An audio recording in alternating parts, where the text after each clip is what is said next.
2007년 미국 버지니아 공과대학에서 오전 7시에 2번의 총성이 울렸다. 범인은 한국인 조승희였는데 그는 대담하게도 범행 이후 우체국에 가서 방송국에 사건의 사진과 내용들을 붙이고 왔다. 다시 돌아온 그는 수업 중인 건물을 안에서 쇠사슬로 잠그고 학생들과 교수들을 향해 발포하였다. 그는 174발을 발사했으며 30명을 살해하고 29명을 다치게 하였다. 그리고 경찰이 들어닥치자 강의실 문을 닫고 스스로 생을 마감하였다. 해당 사건으로 미국에선 잠시 반한 감정이 일기도 했으며 실제로 추모식의 동양인은 한 명도 오지 못했다고 한다. 그가 총기를 인터넷으로 구입했다는 사실이 밝혀지며 총기 규제에 대한 말들이 나왔지만 결국 통과되지 못했다고 한다. 오사마 빈 라덴의 첫 테러 공격.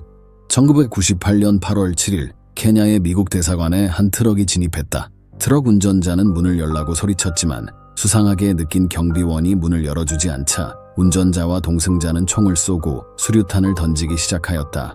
30분 뒤쯤 그들은 트럭을 몰고 담으로 돌진해 큰 폭발이 일어났다. 해당 폭발로 대사관은 일부만 무너졌지만 옆에 있던 7층 높이의 사무실 빌딩이 무너지며 근처 차량들도 연쇄 폭발이 일어나며 아수라장이 되었다. 결국 224명의 사망자와 수많은 부상자가 나왔으며 FBI가 수사에 들어갔다. 범인은 오사마 빈 라덴이 창시한 무슬림 테러 단체였으며 해당 폭발이 미국을 향한 첫 공격이었다고 한다. 참고로 이때 탄자니아의 미국 대사관도 동시에 테러를 당해 11명이 사망하고 8명이 부상당했다고 한다. 고립된 섬에서 일어난 학살극. 2011년 7월 22일 노르웨이 정부 청사에서 폭발이 일어났다. 폭발로 화재가 발생하고 사망자와 부상자가 나와 수습을 하는 중 범인은 당시 집권 여당인 노동당의 청년 캠프 행사장으로 향했다. 당시 행사장에는 청소년 정치 캠프에 참석하기 위해 700명이 넘는 10에서 20대 학생들이 모여 있었다. 범인은 경찰복을 입고 그들에게 다가갔으며 무차별 총격을 하여 학살극이 벌어졌다. 당시 해당 장소가 고립된 섬이었고 범인이 경찰복을 입고 있어 피해가 더 컸다고 한다. 심지어 그는 총알에 스쳐도 치명상을 입을 수 있게 니코틴을 포함시켰다고 하여 큰 충격을 주었다. 결국 테러로 77명이 사망하고 319명이 부상을 입었으며 범인은 징역 21년을 선고받았다. 하지만 그는 반성의 기미조차 보이지 않았으며 22년 1월에 가석방 신청을 하였고 1심에선 기각되었지만 6월경에 2심 판결의 결과가 나온다고 한다. 1928년 미국 로스앤젤레스에서 10살 아들과 함께 살던 싱글맘 크리스틴 콜린스는 아들이 사라지자 실종 신고를 했다. 경찰은 5달이 지나서야 아들을 찾았다고 발표했지만 전혀 상관없는 아이였다. 이에 콜린스는 항의했지만 경찰은 그녀를 정신병원에 강제로 입원시켜버렸다. 그리고 6개월 뒤 한 가족의 신고로 와인빌의 양계장에서 소년들을 납치, 강간, 살해한 범인을 찾게 되었으며 콜린스의 강력한 항의와 엉뚱한 아이의 자백으로 정신병원에서 풀려나게 되었다. 그러나 결국 그녀의 아들의 행방은 찾지 못하였고 범인들은 사형과 무기징역을 선고받으며 사건은 마무리되었다. 해당 사건으로 사람들은 사건을 조작하고 은폐한 경찰들에게 분노하였으며 결국 반장과 경찰국장이 해임되었다고 한다. 202명의 사망자가 발생한 발리 폭탄 테러. 2002년 10월 12일 인도네시아 발리에는 많은 관광객들이 몰렸었다. 밤이 오자 클럽과 바들이 문을 열었고 사람들은 더 붐비기 시작하였다. 그러다 밤 11시쯤 한 클럽에서 폭발음이 들렸다. 폭발음에 놀란 사람들이 우왕좌왕하는 사이 길거리에 있던 밴이 폭발했다. 옆에 클럽은 벽이 무너지고 주변 차량들도 연쇄 폭발이 일어났으며 파편들은 사방으로 튀며 사람들을 공격했다. 폭발로 202명의 사망자가 발생했는데 당시 한국인도 2명이 사망하였었다. 이후 호주의 도움으로 사건을 조사하였고 인도네시아에서 활동하는 무슬림의 테러리스트들 34명을 체포하였다. 이 중 3명은 사형을 선고받았고 나머지는 구속되었다고 하며 해당 사건 이후로 발리에서는 규모가 있는 레스토랑이나 리조트에 입장할 때 모든 차량과 사람을 금속 탐지기로 검사한다고 한다. 1994년 도쿄도 미타카시의 이노카시라 공원의 청소부 여성이 쓰레기통에서 사람의 발목을 발견하였다. 이에 바로 경찰이 출동하였고 겹겹이 싼 쓰레기 봉투 안에서 절단된 손발과 몸통을 발견하였다. 피해자는 근처에 거주하는 35세의 1급 건축사 카와무라 세이치였으며 신체의 3분의 1밖에 발견되지 못하였다. 사건이 이상했던 점은 시체에 혈액이 하나도 남아있지 않았다는 점과 마지막 목격 후 발견까지 시간이 짧아 범인이 여러 명일 수 있다는 점이다. 그러다 2015년 다른 나라의 첩보기관이 배후에 있었다는 사실을 발견했으며 피해자는 타겟과 닮았다는 이유로 억울하게 살해당했다는 점을 밝혀냈다.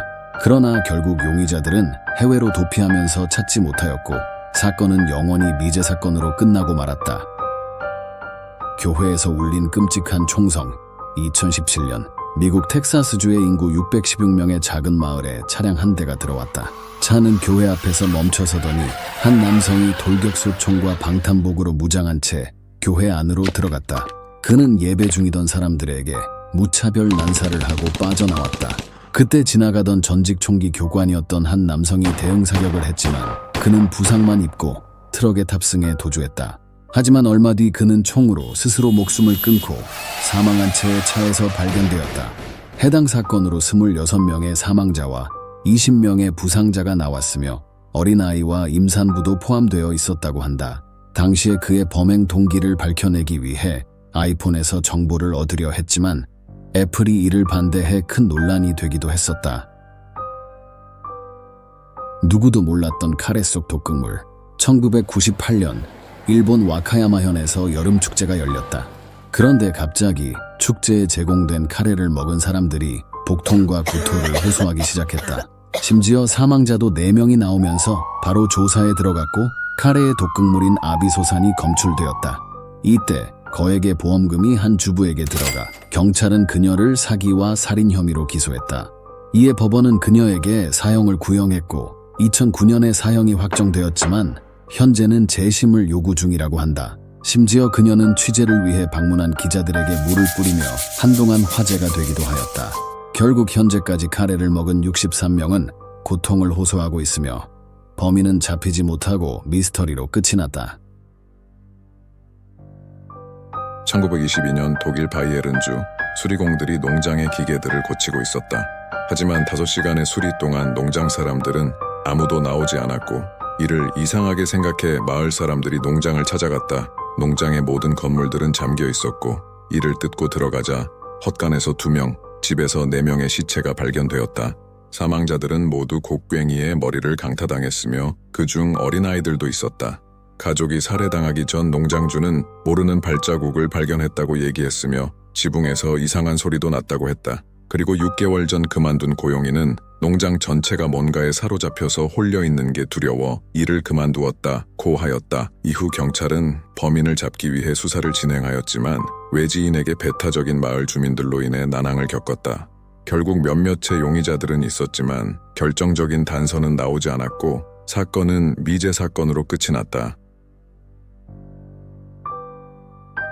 뉴올리언스 도끼 연쇄 살인마.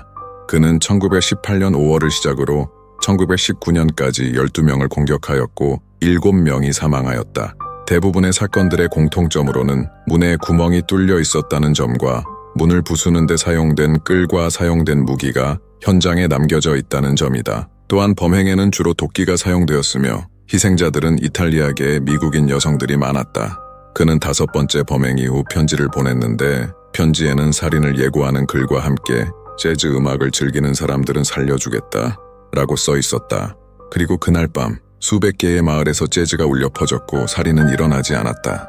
이후 경찰은 몇 명의 용의자를 찾아냈지만 결정적인 증거는 없었고 범인이 살해당했다는 소문도 있었다.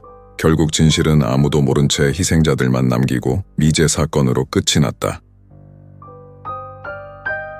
베니 에반젤리스타, 부유한 부동산 중개업자였으며 사람들에게 영적 치료를 해주며 신성한 선지자로 불렸다.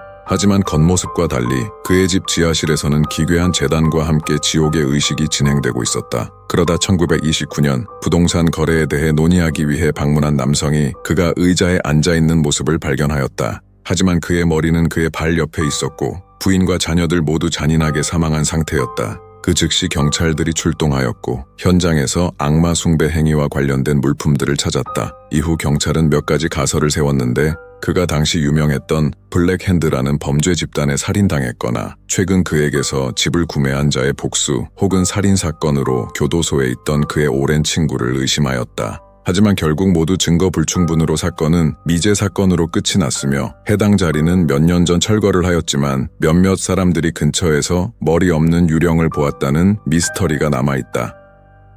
1991년 스쿠바 대학의 조교수 이가라시 히토시는 대학 내 엘리베이터 앞에서 살해당했다. 조사 결과 현장에는 O형의 혈액과 쿵푸를 배우는 사람들의 신발 자국이 발견되었지만 더 자세한 단서는 나오지 않았다. 그는 최근에 인도계 영국인이 쓴 악마의 시라는 책을 번역하였는데 이슬람을 부정하는 내용이라고 여겨져 이슬람권에서 분노를 자아낸 책이다. 심지어 해당 책으로 인해 이슬람권에서 반서방 시위와 폭동이 일어나기도 했으며 이란 정부는 작가와 관계자에게 살해 명령까지 내렸었다. 특히나 해당 사건 전에 이탈리아 번역자가 흉기에 찔리는 사건도 발생했기에 사람들은 이슬람 근본주의 테러 단체일 것이라고 예상했다. 하지만 조사 중 유력한 용의자가 나왔지만 경찰은 그가 비행기로 도주할 때까지 놓아줬으며 이에 시민들은 일본 정부가 이란과의 외교적 마찰을 우려해 덮은 사건이라고 비난하였다. 결국 여러 단서들은 있었지만 사건은 모종의 이유로 미스터리에 쌓인 채 끝이 났다.